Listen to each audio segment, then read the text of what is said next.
जंग भले ही रूस और यूक्रेन के बीच लड़ी जा रही हो, लेकिन इस युद्ध ने अमेरिका और रूस के बीच की खाई को और भी गहरा कर दिया है और भी बढ़ा दिया है। अमेरिका ने कैसी खतरनाक मिसाइल टेस्ट करने का दावा किया है जिसका पहला टारगेट मॉस्को हो सकता है।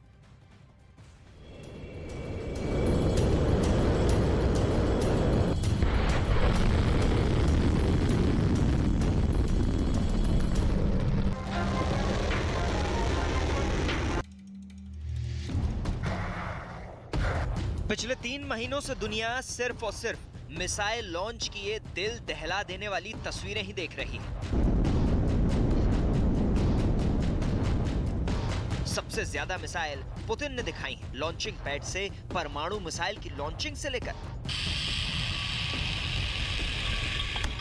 पुतिन ने विक्ट्री परेड में भी अपनी सबसे खतरनाक मिसाइलें दिखाई।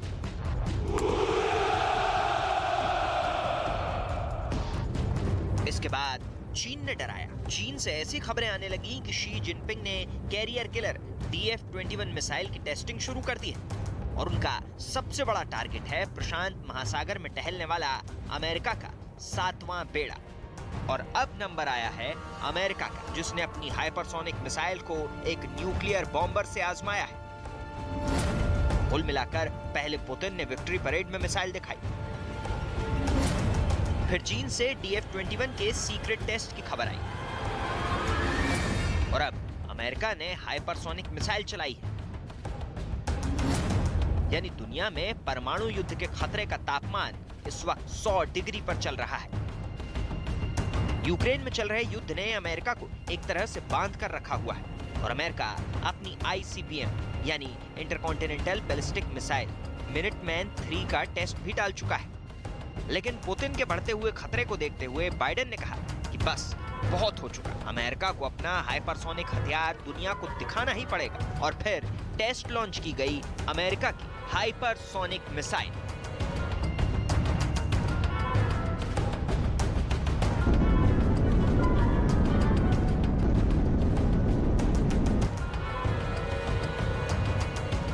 अमेरिका का दावा है कि ये टेस्ट कामयाब रहा और उसकी हाइपरसोनिक मिसाइल आवाज से 5 गुना तेज रफ्तार से उड़ी। ये टेस्ट दक्षिण कैलिफोर्निया के पास B-52 न्यूक्लियर बॉम्बर से हुआ, जब ARRW यानी air launch rapid response weapon को उड़ते हुए विमान से लॉन्च किया गया। B-52 बॉम्बर से लॉन्च या कहें कि अलग होने के बाद इस मिसाइल का बूस्टर चालू हुआ और फिर यह मिसाइल तेज रफ्तार से अपनी मंजिल की तरफ चल पड़ी, स्पीड की आवाज से 5 गुना तेज। अमेरिका का दावा है कि इससे पहले उसने मार्च में भी एक हाइपरसोनिक मिसाइल को टेस्ट किया था। अमेरिका हाइपरसोनिक हथियार बना रहा है, लेकिन वो रूस से इस मामले में अभी पीछे है। रूस के पास पूरी तरह टेस्टेड और भरोसे के साथ इस्तेमाल की जा रही किंजल हाइपरसोनिक मिसाइल है, जो आवाज से 10 गुना तेज रफ्तार से वार करती है। वहीं अब अमेरिका, ऑस्ट्रेलिया और ब्रिटेन तीनों मिलकर हाई स्पीड वेपन सिस्टम के प्रोजेक्ट पर काम कर रहे हैं। Никому не нужна. Украина – это расходный материал в гибридной, тотальной войне против Российской Федерации. Теперь это уже не вызывает ни у кого никаких сомнений. Это объявлено публично. Жозеп Боррель, главный дипломат Евросоюза, говорит, что на этой войне победа должна быть достигнута на поле боя.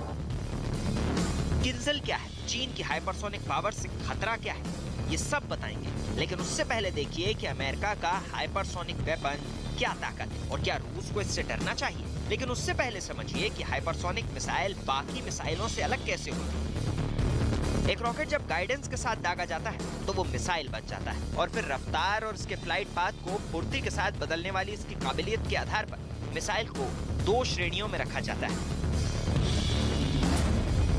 एक है बैलिस्टिक मिसाइल, जो लॉन्च होने के बाद अपने एक तय लूप या फ्लाइट पाथ पर चलती है। बैलिस्टिक मिसाइल की रफ्तार हाइपरसोनिक ही होती है,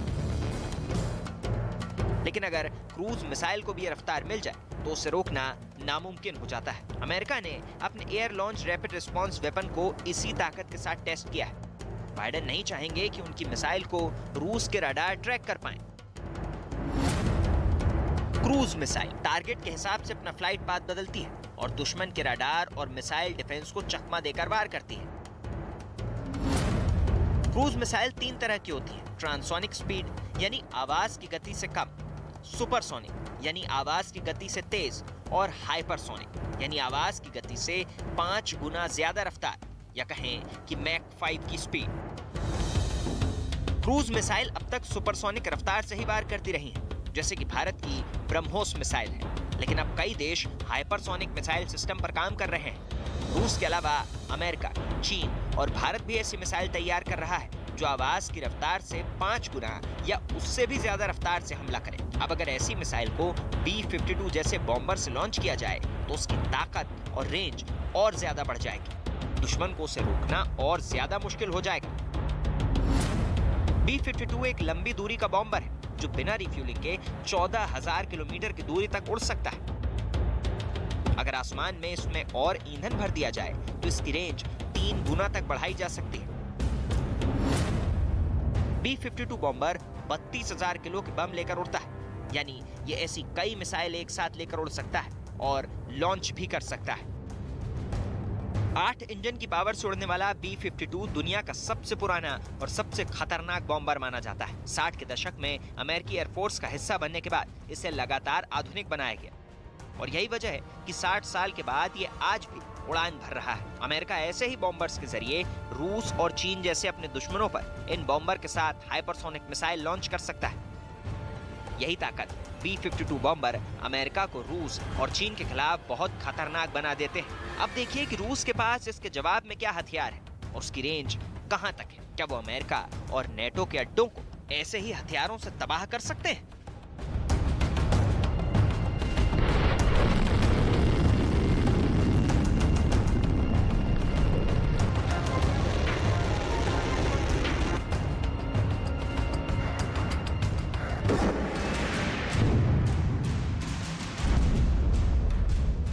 से अमेरिका और नेटो को क्या खतरा है?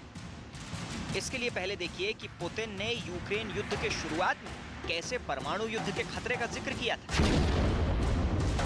Объединенные организации НАТО и Россия несопоставимы. Мы понимаем, но мы также и понимаем, что Россия одна из ведущих ядерных держав, по некоторым компонентам по современности даже многих опережает. Победителей не будет. И вы окажетесь втянутыми в этот конфликт помимо своей воли. Господин президент, конечно, не хочет этого развития, и я не хочу.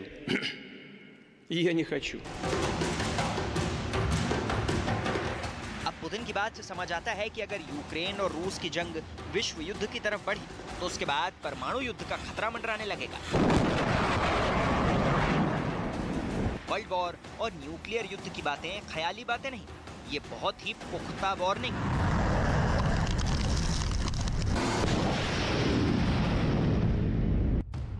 खुद वोलोदिमिर ज़ेलेंस्की ने भी कहा था कि अगर रूस और यूक्रेन के बीच बातचीत फेल हो गई और सुलह के सारे रास्ते बंद हो गए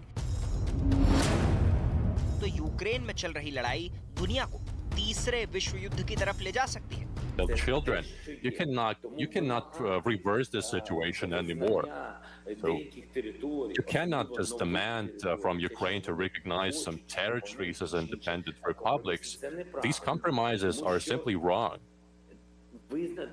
I cannot recognize, firstly, as a president, secondly, as a citizen, and thirdly, you cannot force people to love the enemy. That's impossible. What you can do is to make a pause and just decide on how we are going. Ukraine युद्ध शुरू होने के बाद से पूरे Europe में इस वक्त परमाणु अलर्ट जारी है, क्योंकि रूस अपनी सबसे खतरनाक मिसाइल से यूक्रेन पर कई हमले कर चुका है।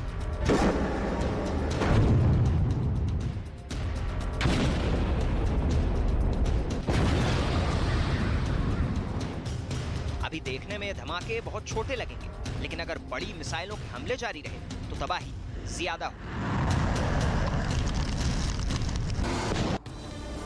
और ऐसे में मामूली चूक भी विश्व युद्ध का खतरा पैदा कर सकती है। तोप के गोलों से लेकर मिसाइल के हमलों तक यूक्रेन और आसपास के इलाकों में युद्ध से नौबत न्यूक्लियर अटैक तक आ सकती है।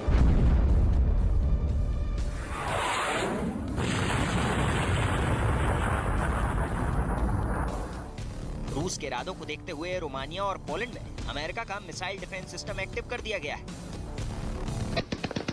यूक्रेन युद्ध को अब यूरोप की सुरक्षा से जोड़ दिया गया है। физически втягивали в НАТО, публично заявляли, что никаких препятствий для того, чтобы Украина была в НАТО, не существует, что это не дело России. Планировали размещать ударные вооружения на украинской территории. Британские коллеги уже строили военно-морскую базу на Азовском море. И многое другое делалось, чтобы, по выражению нашего президента, превратить Украину в антироссию. अमेरिका ने यूक्रेन बॉर्डर के करीब स्लोवाकिया में अपना एक एयर डिफेंस सिस्टम पैट्रियट भी तैनात कर दिया। इससे रूसी विमानों और छोटी दूरी की मिसाइलों को रोका जा सकता है। लेकिन हाइपरसोनिक मिसाइल को पैट्रियट सिस्टम नहीं रोक सकता, क्योंकि हर एयर डिफेंस सिस्टम की अपनी कमियां और बंदिशें भी होती हैं। इस तरह आप समझ सकते हैं कि यूक्रेन और रूस का युद्ध बहुत ही खतरनाक लेवल पर पहुंच चुका है।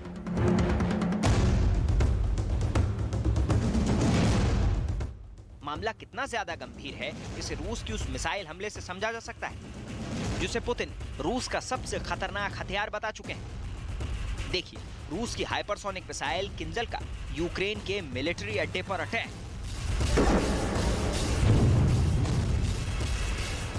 व्लादिमीर पुतिन बहुत साफ शब्दों में कह चुके हैं कि रूस एक बड़ी परमाणु पावर है, और उनकी इस बात को अगर रूस की किंजल मिसाइल से जोड़ा जाए तो खतरा एक नई बुलंदी पर पहुंच जाता है, जिसका नतीजा यूक्रेन, यूरोप या रूस ही नहीं, दुनिया की तबाही तक ले जा सकता है। रूस की हाइपरसोनिक मिसाइल किंजल कैसे इसका ट्रिगर पॉइंट बन सकती है, अब वो देखिए। किंजल मिसाइल को रूस ने पिछले कुछ वर्षों में तैयार किया।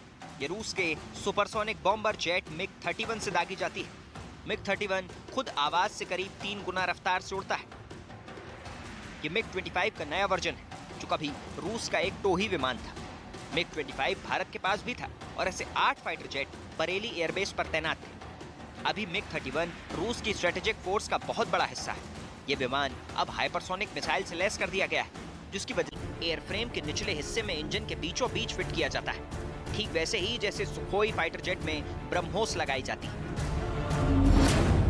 अब आप अंदाजा लगाइए कि मिग-31, जिसकी खुद की अधिकतम रफ्तार 3000 किलोमीटर है, उससे इस मिसाइल को फायर किया जाता है और ये 10,000 किलोमीटर प्रति घंटे की रफ्तार से आगे अपने टारगेट की तरफ बढ़ती है। किंजल को इंटरसेप्ट करना यानी इसे रोकना किसी भी एयर डिफेंस सिस्टम के लिए नामुमकिन सी बात है। व्लादिमीर पुतिन ने एक वक्त किंजल को रूस का सबसे खतरनाक और गेम चेंजर हथियार बताया था। अब उनकी वायुसेना इस मिसाइल को कई बार यूक्रेन के युद्ध में इस्तेमाल कर चुकी है। कैस्पियन सागर से क्राइमिया के आसमान तक रूस की किंजल हाइपरसोनिक बैलिस्टिक मिसाइल ने यूक्रेन के बहुत खास ठिकानों पर हमला किया है। यूक्रेन की फौज और उनकी रसद के कई ठिकानों को तबाह किया है। ये वो जगह थी जहां से दक्षिणी यूक्रेन में दुश्मन की फौज को मदद पहुंचाई जा रही थी। मारियुपोल को जीतने में भी इस मिसाइल के कई सटीक हमलों ने रूस का काम आसान कर दिया। रूस इस वक्त यूक्रेन में अपनी जिन 3 बड़ी मिसाइलों का इस्तेमाल कर रहा है, उनमें स्कंदर और किंजल बैलिस्टिक मिसाइल बड़ा नाम है। दरअसल स्कंदर के एयर वर्जन को ही किंजल कहा जाता है। विमान से लॉन्च की जाने वाली किंजल बैलिस्टिक मिसाइल की रेंज 2000 किलोमीटर है। वहीं जमीन से जमीन पर वार करने वाली स्कंदर बैलिस्टिक मिसाइल की रेंज 500 किलोमीटर है। कीव से लेकर खार्किव में बहुत से हमलों को इन्हीं मिसाइलों के जरिए अंजाम दिया गया।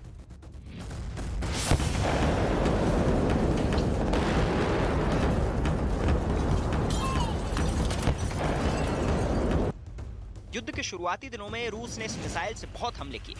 रूसी फौज की इन तस्वीरों और जेलेंस्की के साथ पुतिन की बयानबाजी से साफ है कि यूक्रेन युद्ध अभी खत्म नहीं होने जा रहा। दोनों तरफ से आग बराबर लगी हुई है। रूस बताना चाहता है कि उसकी जंग पश्चिमी देशों के खिलाफ नहीं, लेकिन ये भी सच है कि रूस को लेकर यूरोप बहुत ज्यादा डरा हुआ है। У нас приоритеты теперь ясны, и они не антизападные. Наши приоритеты в пользу ускоренного развития отношений с теми странами, которые уважают принципы устава ООН, прежде всего суверенное равенство государств.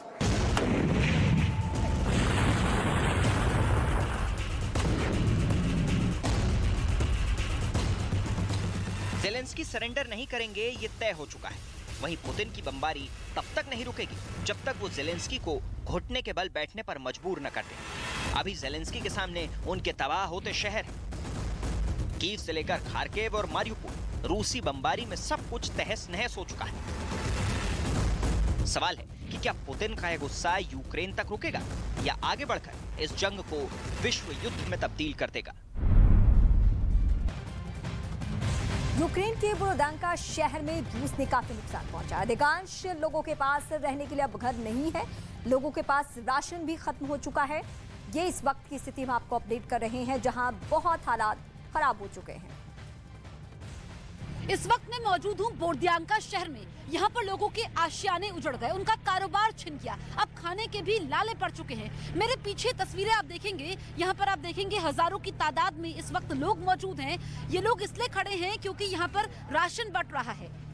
यहाँ पर जो शुरुआत हुई है, लाइन की शुरुआत मैं आपको दिखाती हूँ, काफी लंबी है। देखिए पीछे करम आप वो तस्वीरें दिखाइए, वहां से लाइन शुरू हो रही है जो काफी लंबी है। आप समझिए कि लोग सुबह 5 बजे से इंतजार कर रहे हैं राशन के लिए।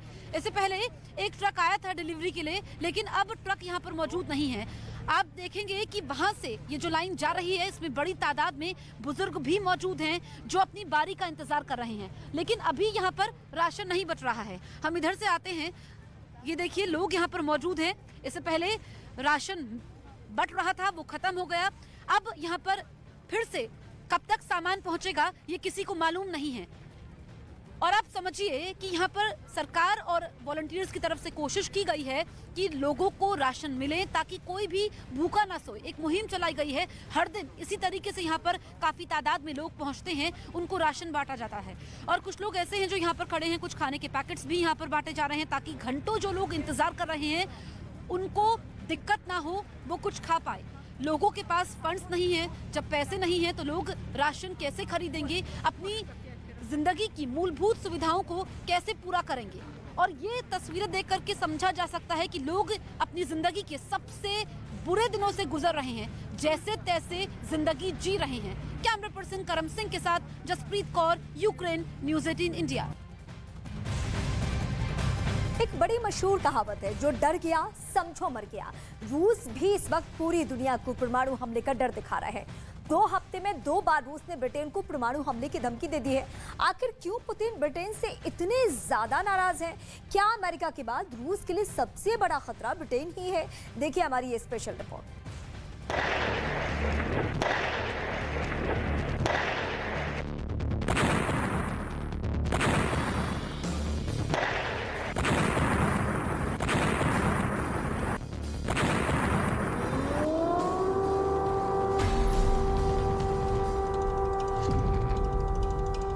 London under threat. रूस जिस तरह लगातार ब्रिटेन को धमकियां दे रहा है, अब ब्रिटेन से भी जवाब आने शुरू हो गए हैं। ब्रिटेन के रक्षा अधिकारियों के जो बयान सामने आ रहे हैं, उससे जाहिर हो रहा है कि ब्रिटेन में पुतिन की दहशत महसूस की जा रही है।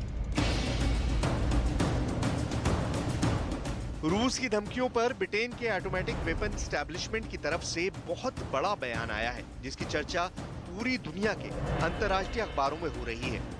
जब से युद्ध शुरू हुआ है, अब तक रूस की तरफ से अमेरिका, ब्रिटेन, स्वीडन, फिनलैंड और यूक्रेन को परमाणु बम हमले की धमकियां दे चुका है।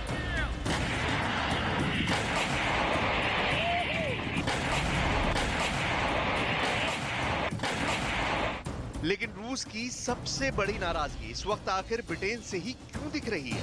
क्या यूक्रेन की जंग में ब्रिटेन का रोल बहुत बड़ा है? दूसरी तरफ पुतिन अपने सहयोगी देशों के साथ मीटिंग कर रहे हैं। उनकी जो लेटेस्ट तस्वीरें सामने आई हैं, उनमें कहीं से भी नहीं लगता कि पुतिन परेशान है, बल्कि वो एकदम कॉन्फिडेंट नजर आ रहे हैं। सवाल यह है कि क्या फिर यूक्रेन में जो हो रहा है वो सब कुछ पुतिन के ही प्लान के मुताबिक है?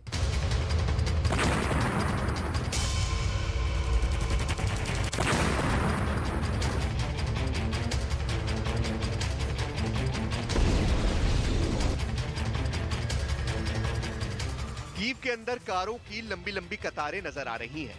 आखिर कीव फिर खतरे में है? क्या है इन तस्वीरों का सच, आगे आपको बताएंगे। लेकिन सबसे पहले हम बात करेंगे ब्रिटेन और रूस के बीच चल रही जुबानी जंग की, जो परमाणु हमले को लेकर हो रही है। ब्रिटेन के परमाणु रक्षा सचिव ने बयान दिया है कि ब्रिटेन हर तरह के खतरे को रोकने के लिए तैयार है। ब्रिटिश रक्षा मंत्रालय की प्रवक्ता ने कहा कि ब्रिटेन परमाणु बमों को बनाता भी है, उन्हें सुरक्षित भी रखता है और जरूरत पड़ने पर उन्हें नष्ट भी कर सकता है।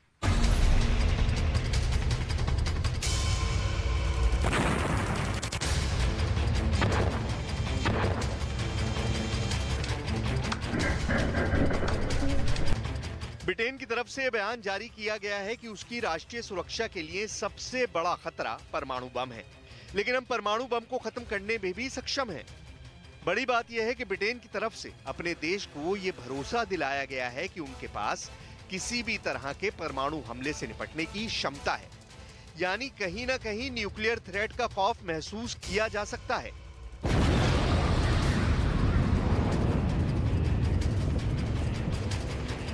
आप समझ सकते हैं पुतिन किस तरह से अपने विरोधियों के अंदर डर पैदा करने में कामयाब हो रहे हैं। पुतिन ने अपनी परमाणु क्षमता को लेकर के एक बयान दिया था, उसके बाद से रूस के करीबियों ने जिस तरह के बयान दिए, पूरे यूरोप में हड़कंप मच गया है।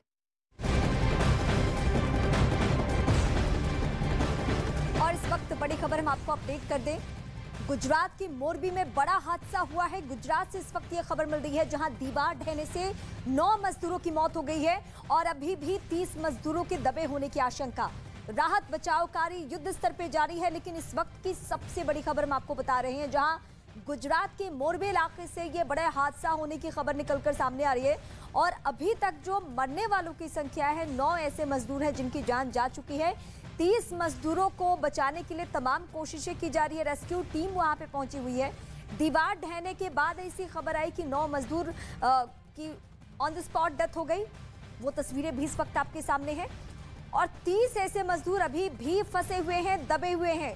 जनक इस वक्त हमारे सहयोगी जुड़ चुके हैं। जनक, इन लोगों को बचाने के लिए यानी जो 30 फंसे हुए हैं, क्या कदम उठाए जा रहे हैं? देखिए रीमा, ये मोरबी जिले का हलवा करके जगह है, वहाँ पर ये दुर्घटना हुई। सागर सॉल्ट का जो गोदाम था, नमक वहाँ पर भरा जा रहा था बोरियों में, और ये गोदाम में जब मजदूर काम कर रहे थे, उन बोरियों को उठा रहे थे, उसी समय पर बड़ी सी एक दीवार थी, जो आप तस्वीरों में भी देख रहे हैं, वो थोड़ी दीवार है, वो सीमेंट की दीवार गिरी, जहाँ पर मजदूर दबे हुए थे। 9 लोगों को शव बाहर निकाला गया है। बताया जा रहा है, जो प्राथमिक जानकारी, 30 मजदूर अभी भी दबे हैं, जिनको अभी वहाँ मलबे से बाहर निकालने का काम युद्ध स्तर पर जारी है। रीमा जी, फिलहाल शुक्रिया।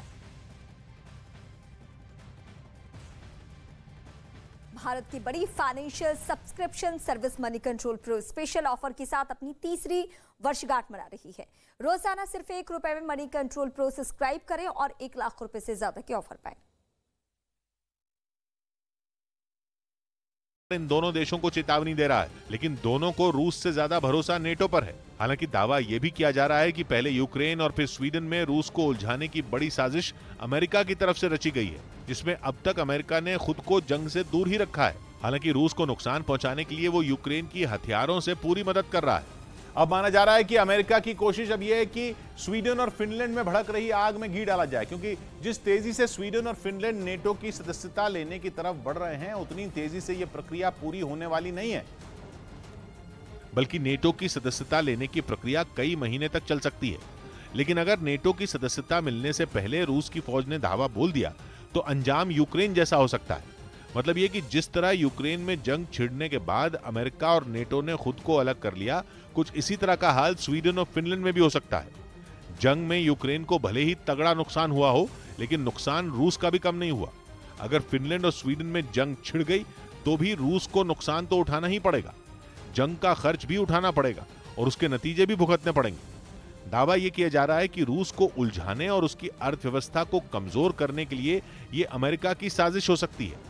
और अगर ऐसा है तो इसका सीधा मतलब यह हुआ कि पहले यूक्रेन को बलि का बकरा बनाया गया और अब महाशक्तियों के टकराव में स्वीडन और फिनलैंड भी पिस सकते हैं। सीरिया में नरसंहार का 9 साल पुराना एक वीडियो सामने आया, जिसमें कई लोगों को एक साथ गोली मार दी गई थी। इस नरसंहार का आरोप वहां की बशर अल असद की सरकार पर लगा। दावा किया गया कि सीरिया की सरकार ने गृह युद्ध के दौरान विद्रोह को दबाने के लिए ये हत्याएं करवाई थी, जिसका वीडियो 9 साल बाद अब सामने आया। बताया गया कि राजधानी दमिश्क में हुए नरसंहार का यह वीडियो 16 अप्रैल 2013 का है। आरोप है कि सीरिया की सरकार ने विद्रोही गुटों को कुचलने के लिए हत्याएं करवाई थी। जो वीडियो सामने आया उसमें 2 इमारतों के बीच एक बड़ा गड्ढा दिखाई दिया, जिसमें कई लोगों के शव पड़े थे। इस दौरान वहां सीरिया की सेना का एक जवान एक आदमी को उस गड्ढे की तरफ ले जाता दिखा। उस आदमी की आंखों पर पट्टी बंधी थी, उसके हाथ भी बांध दिए गए थे। गड्ढे के पास पहुंचते ही सैनिक ने उसे धक्का दे दिया, जिससे वो उसमें गिर पड़ा। इसी तरह एक दूसरे आदमी को भी वहां लाया गया और उसे भी गड्ढे में धकेल दिया गया। इसके बाद वहां मौजूद एक सैनिक ने उन पर गोलियां चलानी शुरू कर दी। दावा किया गया कि इस नरसंहार में 41 लोगों को मार दिया गया था। यह भी दावा है कि बशर अल असद की सरकार ने हिंसक विद्रोह को दबाने के लिए वहां इस तरह कई नरसंहार करवाए थे। उधर इजराइल के यरूशलेम में एक फिलिस्तीनी के अंतिम संस्कार के दौरान हिंसा भड़क गई। बताया गया कि पिछले महीने इजराइल पुलिस के साथ हुई झड़प में गंभीर रूप से घायल इस शख्स की 2 दिन पहले मौत हो गई, जिसके अंतिम संस्कार में बड़ी संख्या में इकट्ठा हुए फिलिस्तीनियों की इजराइल पुलिस के साथ झड़प हो गई। बवाल बढ़ता देख पुलिस ने तेज रोशनी के साथ आवाज करने वाले स्टन ग्रेनेड और रबर की गोलियां दागनी शुरू कर दी। इसके बाद तो मानो पूरा इलाका जंग के मैदान में तब्दील हो गया और काफी देर तक वहां फायरिंग की आवाज गूंजती रही। इससे पहले पुलिस ने हंगामा कर रहे लोगों को लाठियां मारकर खदेड़ने की कोशिश की, जिसकी वजह से वहां अफरा तफरी मच गई और लोग जान बचाकर इधर उधर भागते दिखाई दिए। बताया गया कि पुलिस की इस कार्रवाई में 50 से ज्यादा फिलिस्तीनी घायल हो गए, जिन्हें इलाज के लिए अस्पताल भेज दिया गया। इस बीच खबर है कि पाकिस्तान आतंकवादियों को मनाने में जुट गया है। एक रिपोर्ट में दावा किया गया कि जिन आतंकियों को वो मना रहा है वो तहरीके तालिबान पाकिस्तान के, जिन पर पाकिस्तान में आतंकवाद फैलाने का आरोप लगता रहा है। दावा किया गया कि अब तक तहरीके तालिबान पाकिस्तान को आंखें दिखाने वाले पाकिस्तान ने उसके आगे घुटने टेक दिए हैं। खबर है कि आईएसआई के पूर्व डायरेक्टर फैज हमीद खुद उसे मनाने काबुल पहुंचे। कुछ दिन पहले ही खबर आई थी कि पाकिस्तान के लड़ाकू विमान तहरीके तालिबान पाकिस्तान के आतंकियों को मारने अफगानिस्तान की सीमा में घुस गए थे। दावा किया गया था कि उन्होंने सीमा के पास के इलाकों में बम भी बरसाए थे, जिसमें आम लोगों की मौत हो गई, जिसके बाद तालिबान ने पाकिस्तान सरकार को चेतावनी दी थी। ऐसा लगने लगा था कि तालिबान और पाकिस्तान दुश्मन बन जाएंगे, क्योंकि पाकिस्तान कहता है कि उसके देश में घटी कई आतंकी घटनाओं के लिए तहरीके तालिबान पाकिस्तान जिम्मेदार है। यही नहीं, अफगानिस्तान में तालिबान शासन आने के बाद कहा जाने लगा कि वो इस संगठन को बढ़ावा दे रहा है, क्योंकि माना जाता है कि अफगानिस्तान के तालिबान और तहरीके तालिबान पाकिस्तान की सोच एक जैसी है। यही नहीं, इससे पहले पाकिस्तान की सेना कहती थी कि वो इस संगठन के साथ कभी समझौता नहीं करेगी, लेकिन अब वो अपनी बात से पलट रही है, जिसका सबूत है फैज हमीद के काबुल जाकर आतंकियों से मिलने की खबरें, जो ये साबित करती हैं कि पाकिस्तान आतंकवादियों को पनाह तो दे सकता है, लेकिन उनसे लड़ नहीं सकता।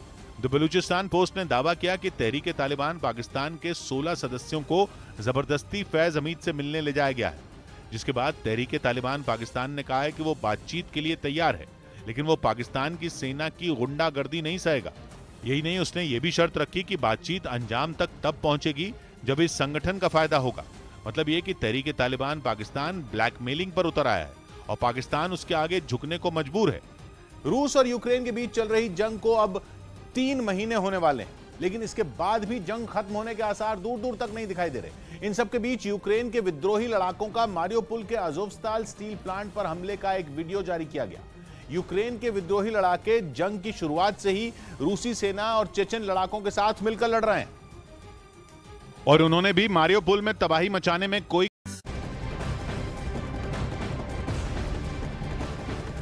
और इस वक्त बड़ी खबर हम आपको बता दें, एबीवीपी ने प्रदर्शन किया है और ये प्रदर्शन की तस्वीरें भी इस वक्त हम आपको दिखाएंगे।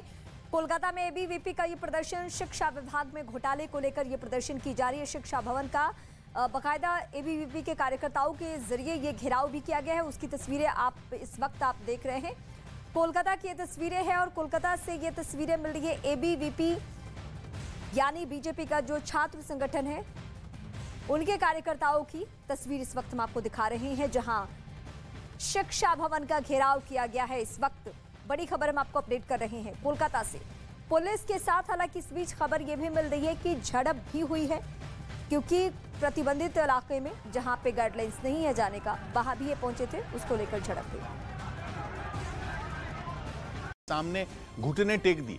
शहर के इस छोटे से हिस्से को जीतने के लिए रूस पिछले कई दिन से यूक्रेन के सैनिकों के साथ जंग लड़ रहा था, क्योंकि अज़ोवस्ताल स्टील प्लांट मारियोपोल में ज़ेलेंस्की का आखिरी गढ़ बचा था। इसी वजह से स्टील प्लांट पर कब्जे के लिए रूसी सेना ने अपनी पूरी ताकत झोंक दी थी। यूक्रेन के सैनिकों को ठिकाने लगाने के लिए रूस ने वहां ताबड़तोड़ हमले किए। रूस ने दावा किया कि इन हमलों में यूक्रेन के ज्यादातर सैनिक मारे गए और जो बचे वो बुरी तरह घायल हो गए। उन्हीं घायल सैनिकों को निकालने के लिए पिछले कुछ दिनों से यूक्रेन और रूस के बीच बातचीत हो रही थी और अब रूस का दावा है कि यूक्रेन ने अपने सैनिकों की जान बचाने के लिए मारियोपोल में अपने मिशन को खत्म करने का ऐलान कर दिया। इस समझौते के बाद यूक्रेन की सेना ने स्टील प्लांट से 260 घायल सैनिकों को निकाल लिया। इसका एक वीडियो भी सामने आया जिसमें यूक्रेन के जवान अपने घायल साथियों को स्ट्रेचर पर ले जाते नजर आए।